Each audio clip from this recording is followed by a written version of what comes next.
Hello everyone, welcome to spark up classes. This is Suman Yadav.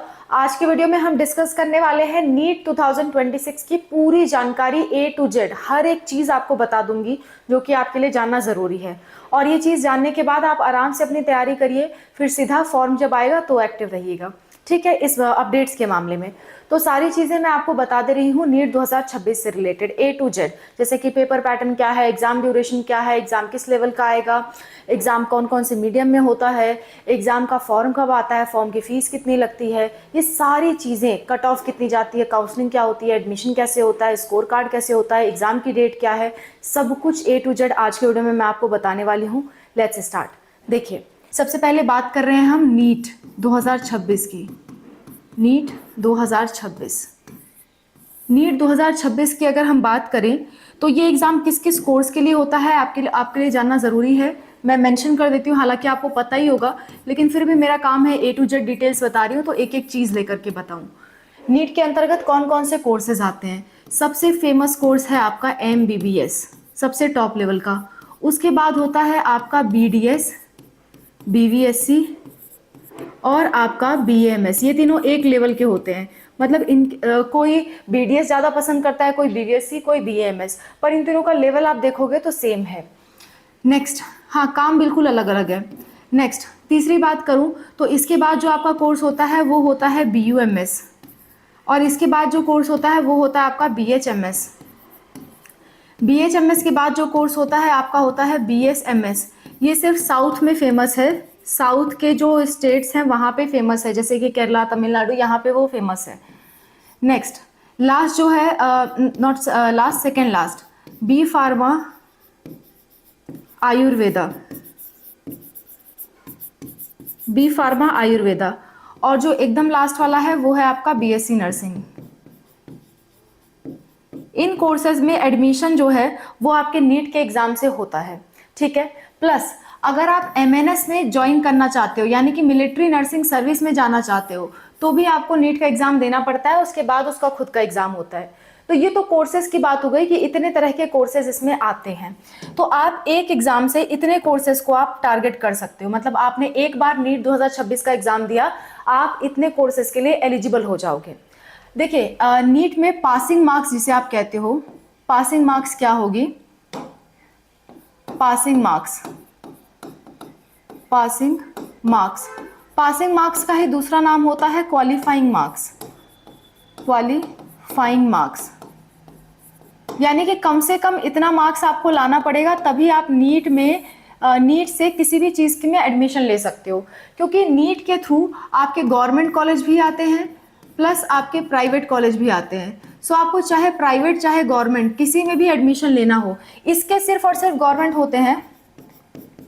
इन दोनों courses के सिर्फ और सिर्फ गवर्नमेंट कॉलेज हैं, लेकिन बाकी सारे कोर्सेज के गवर्नमेंट प्राइवेट दोनों अवेलेबल हैं। और MNS भी आपका टोटली गवर्नमेंट होता है, इसके प्राइवेट नहीं आते।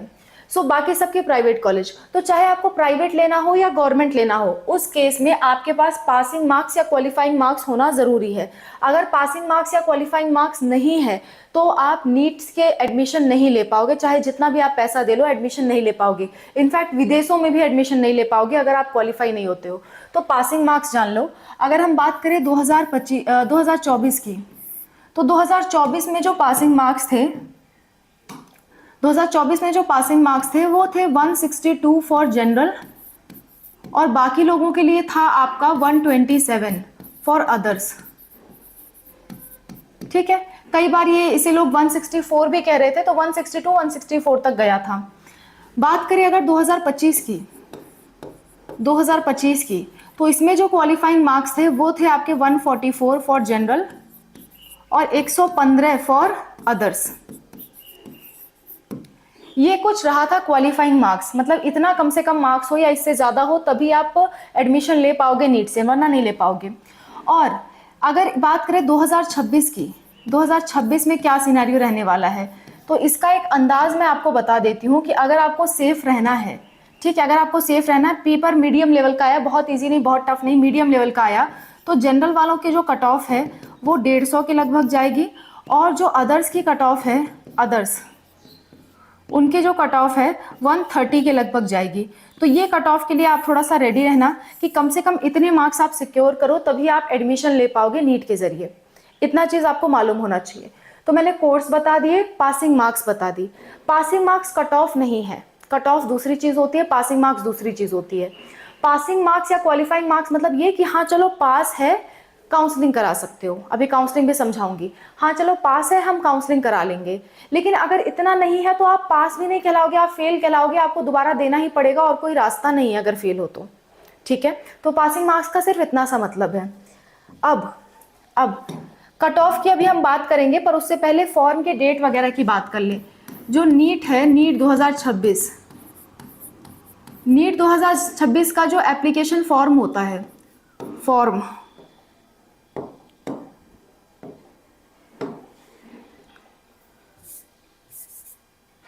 जो एप्लीकेशन फॉर्म होता है, उस फॉर्म की अगर हम बात करें तो वो फरवरी में आ जाता है, फरवरी। ठीक है, फरवरी से मार्च के बीच में फॉर्म आते हैं। तो इसी बीच आपको एक्टिव रहना है और फॉर्म के लिए अप्लाई जरूर करना है।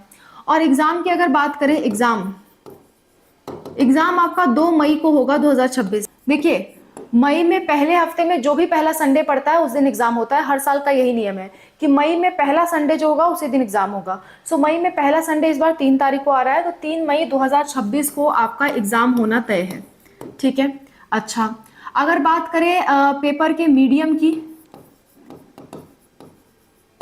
तो आपका हिंदी में भी पेपर आता है और इंग्लिश में भी आता है और अदर लैंग्वेजेस में भी आता है। अदर्स लगभग 13 और लैंग्वेज में आपका नीट का एग्जाम होता है।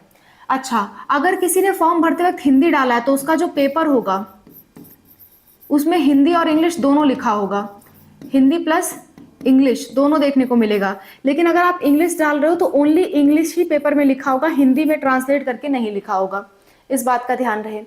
अब अगर हम फॉर्म के फीस की बात करें, फॉर्म का जो फीस रहता है वो होता है फॉर जनरल कैंडिडेट्स 1700 रुपए, 1700। For EWS and OBC candidates ये होता है आपका 1600। उसके बाद है आपका एससी, एसटी, पीडब्ल्यूडी। इनकी अगर हम बात करें तो इनका जो फॉर्म का फीस है वो है 1000 रुपए। ये आपके फॉर्म की फीस है। ठीक है, इतना फॉर्म का फीस भर के आप अपना फॉर्म कंप्लीट कर सकते हो।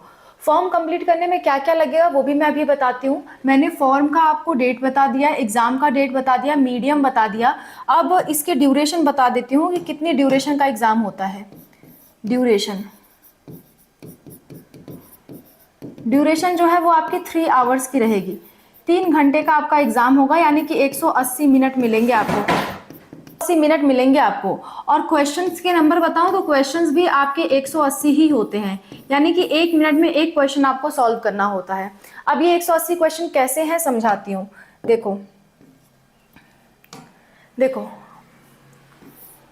पेपर में आपका फिजिक्स पूछा जाता है जिसके 45 क्वेश्चन आते हैं और हर क्वेश्चन 4 नंबर का होता है, यानी कि 5 4 जा 20, 4 4 जा 16, 18, 180 मार्क्स का आपका फिजिक्स होता है।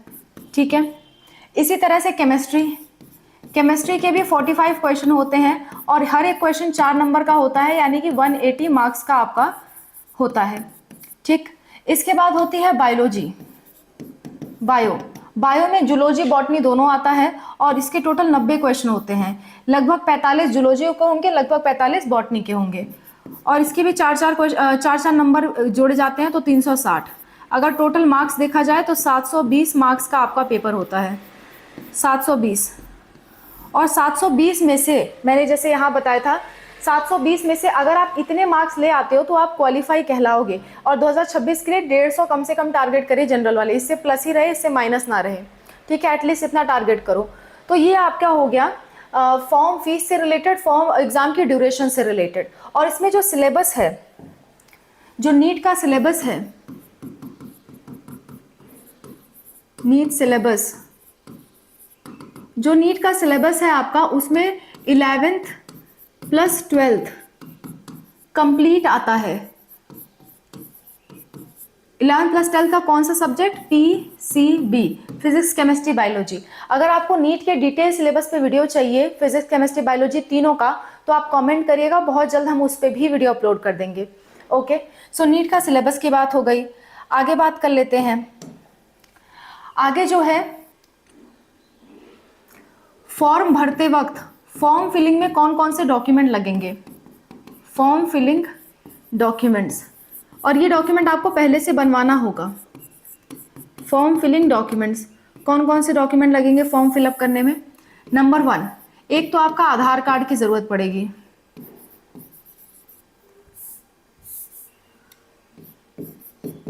आधार कार्ड, अगर आपके पास आधार कार्ड नहीं है तो अदर फोटो आइडेंटिटी प्रूफ लाइए। अदर फोटो आईडी मतलब ऐसा आईडी प्रूफ जिसमें आपका फोटो छपा हो, जैसे कि ड्राइविंग लाइसेंस, जैसे कि पासपोर्ट, ठीक है, ये सब में फोटो छपा होता है, वोटर आईडी कार्ड।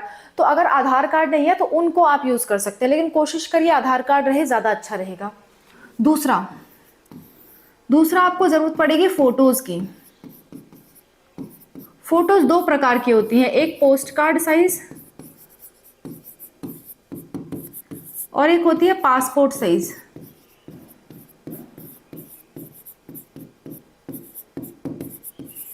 दोनों ही आपको खिंचवानी पड़ेगी। पोस्ट कार्ड साइज की फोटो 2 आपको जरूरत पड़ेगी, पासपोर्ट साइज की फोटो लगभग 10 आपको जरूरत पड़ेगी, क्योंकि जो आपका एग्जाम है ना, एग्जाम के बाद जब काउंसलिंग होगी तो यही फोटो इस्तेमाल आने वाली है और 2 फोटो आपको एग्जाम के वक्त इस्तेमाल आएगी। तो ये दोनों डॉक्यूमेंट जरूरी हैं। तीसरा, आपके 10th 12th की मार्कशीट, इसकी भी आपको जरूरत पड़ती है।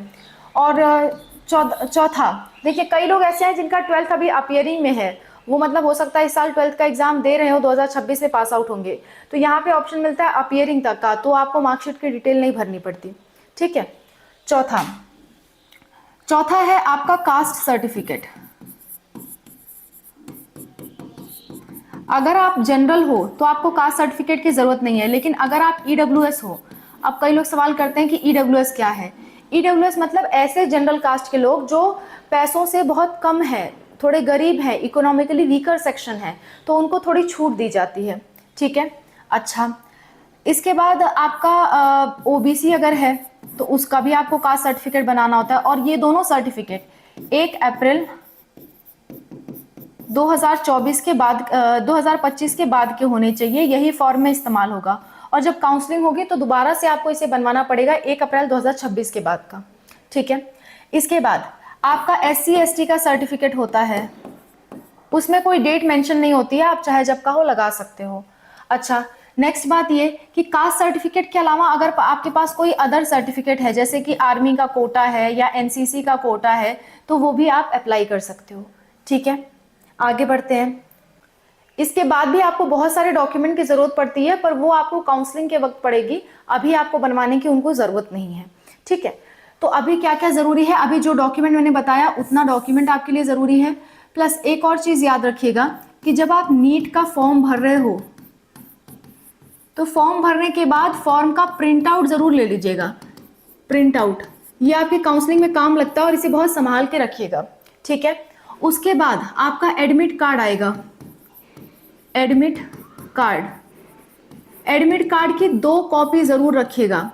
एक कॉपी तो आपका एग्जाम हॉल में जमा हो जाता है और एक कॉपी आपको संभाल के रखनी है, क्योंकि वो अगेन आपके काउंसलिंग में काम आएगी। ये चीज कई लोग नहीं कर पाते और बाद में डाउनलोड नहीं होता है तो परेशान होते हैं, ठीक है। ये दोनों चीज आप जरूर करना। और एग्जाम फॉर्म जब आप भर रहे हो तो अगर आप मुस्लिम लड़की हो, ठीक है,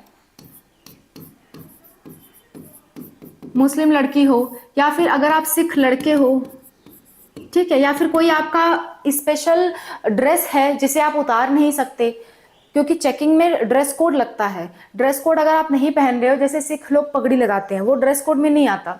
मुस्लिम लोग हिजाब लगाती हैं, वो ड्रेस कोड में नहीं आता, लेकिन फिर भी आप लगाना चाहते हो, तो फॉर्म भरते वक्त एक सवाल आता है, do you want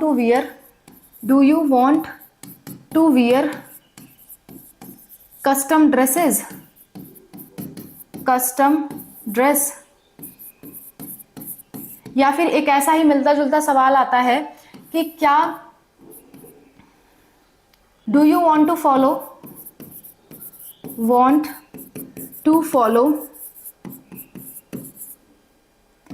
NEET dress code rules, तो आप ध्यान से पढ़ना क्या लिखा होगा। मतलब आप अगर खुद का कुछ कस्टम ड्रेस फॉलो करना चाहते हो तो यहाँ पे अगर ऐसा सवाल है do you want to wear custom dress, तो आपको कर देना है यस। अगर बाई चांस वो ऐसा सवाल लिख के भेजते हैं कि क्या आप नीट का ड्रेस कोड फॉलो करोगे, तो आप कहना नो, क्योंकि आप नीट का ड्रेस कोड नहीं फॉलो करोगे, अपने मन से आप हिजाब लगा के या फिर सिख की तरह पगड़ी लगा के जाना चाहते हो, तो उस केस में ये चीज़ आपको फॉर्म भरते वक्त ही फिल करना होगा, लास्ट में कुछ नहीं हो पाएगा। तो ड्रेस कोड बहुत ध्यान से सिलेक्ट करना, ड्रेस कोड आपको बहुत ध्यान से सिलेक्ट करने हैं, ठीक है।